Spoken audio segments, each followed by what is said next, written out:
सुप्रभातम छात्रों, संस्कृत की कक्षा में आपका स्वागत है। आशा करती हूँ आप सभी स्वस्थ होंगे।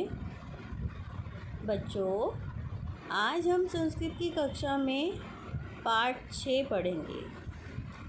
इसका नाम है चाणक्यः चंद्रगुप्तः च। चाणक्य और चंद्रगुप्त।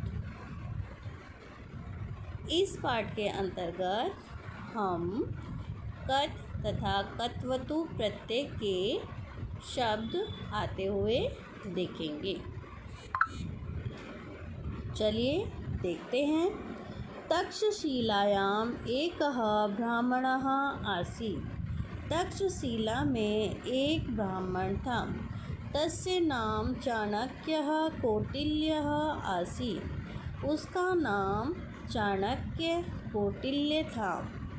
सः कृष्णवर्णः कृष्णशरीरः खल्लवाटः शिरसि दीर्घशिखः स्थूलोष्ठः अत्यन्तकुरूपः परन्तु बुद्धिकौशले अप्रतिमः आसीत्। वह काले रंग वाला, दुर्बल शरीर वाला, गंजा, सिर पर लंबी चोटी वाला, मोटे होठ वाला, अत्यंत कुरूप परंतु अद्वितीय बुद्धि कौशल वाला था। एकदा मगध देशस्य नृपः नन्दः तम अपमानितं कृत्वा सभायाः बहिः निष्कासितवान्। एक बार मगध देश के राजा नंद ने उसे अपमानित कर सभा से बाहर निकाल दिया। एतेन अपमानेन सः क्रुद्धः भूत्वा प्रतिज्ञाम् अकरोत्। इस अपमान से क्रोधित होकर उसने प्रतिज्ञा की। क्या प्रतिज्ञा की? देखिए, यावत् अहं नंदवंशं न नक्ष्यामि तावत् शिखां न भन्तस्यामि। क्या प्रतिज्ञा की? कि जब तक मैं नंदवंश का नाश नहीं कर दूंगा तब तक मैं अपनी चोटी नहीं बांधूंगा। एतत् निश्चयं कृत्वा सः एकं योग्यं युवकम् अन्वेष्टुं गृहात् निर्गतः। यह निश्चय करके वह एक योग्य युवक को खोजने के लिए घर से बाहर निकल गया। एकदा मार्गे राजा प्रजा इति क्रीडन्तं बालकं वीक्ष्य सः तत्रैव स्थितवान्। एक बार रास्ते में राजा प्रजा का खेल खेलते बालक को देखकर वह वहाँ रुक गया। एकः बालकः नृपः आसीत्। एक बालक राजा था। च अन्ये च मंत्री प्रजाजना च आसन्। अन्य मंत्री और प्रजाजन थे। बालकस्य सन्मुखे द्वे महिले अतिष्ठताम्। बालक के सामने 2 महिलाएं खड़ी थीं। एकस्याः अंगे एक शिशु आसीत्। एक स्त्री की गोद में एक शिशु था। सा नृपाय अकथयत्। उसने राजा से कहा, एषा मम शिशु अस्ति। यह मेरा बच्चा है। अन्य अवदत्। दूसरी बोली, एषा मम शिशुः। यह मेरा बच्चा है। विवदमाने द्वे नृपः अवदत्। दोनों के विवाद पर राजा बोले, अलम कोलाहलेन। शोर बंद करो, अलम विवादेन। झगड़ा बंद करो, लड़ना बंद करो। अहम अधुना न्यायं करिष्यामि, मैं अब न्याय करूँगा। सः सैनिकम् आदिष्टवान्, उसने सैनिक को आदेश दिया।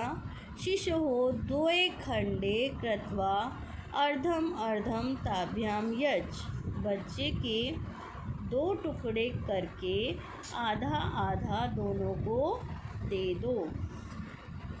तदेव एका महिला नृपस्य चरणयोः पतित्वा अवदत्, तभी एक महिला राजा के चरणों में गिरकर बोली, महाराज एवं मा कुरु, महाराज ऐसा मत करो। शिशुम मां मारे, शिशु को मत मारो। शिशुम तस्य एव महिलाय यच्छतु, शिशु को उस महिला को ही दे दो। बालक नृपः अवदत्, बालक राजा, जो राजा बना हुआ था बालक, वो बोला, सेव शिशोः माता अस्ति, ये ही इसकी माता है। चाणक्यः एतत् सर्वम् अपश्यत्, बालकस्य च न्यायं दृष्ट्वा स्तब्धः जातः। चाणक्य ने यह सब देखा और बालक का न्याय देखकर आश्चर्यचकित हो गए। चाणक्य बालकस्य मातु अनुमत्या तं तक्षशिला आनयत्, चाणक्य बालक की माता की अनुमति लेकर उसे तक्षशिला ले आए। तक्षशिला विश्वविद्यालये शिक्षाम् अधिगत्य सः बालकः कुशलः योद्धा राजनीतिज्ञः च अभवत्। तक्षशिला विश्वविद्यालय में शिक्षा प्राप्त करके वह बालक कुशल योद्धा और राजनीतिज्ञ हो गया। सः चाणक्यस्य सहायतया नन्दं नष्टवान् मगधदेशस्य च नृपः अभवत्। उसने चाणक्य की सहायता से नंद को नष्ट किया और मगध देश का राजा हुआ। सः चंद्रगुप्त मौर्यः इति नाम्ना प्रसिद्धः जातः। चाणक्यः च तस्य महामंत्री अभवत्। वह चंद्रगुप्त मौर्य इस नाम से प्रसिद्ध हुआ तथा चाणक्य उसके महामंत्री हुए। चाणक्येन स्वकीयानुभवेन चिंतनेन च राजनीतिम् आश्रितम् अर्थशास्त्रम् नामेकः ग्रंथः लिखितः। चाणक्य ने स्वयं के अनुभव और चिंतन से राजनीति पर आधारित अर्थशास्त्र नाम का एक ग्रंथ लिखा। अधुना अपि अयं ग्रंथः विभिन्न स्तरेषु पाठ्यपुस्तकरूपेण पाठ्यते। आज भी यह ग्रंथ विभिन्न स्तर पर पाठ्य पुस्तकों के रूप में पढ़ाया जाता है।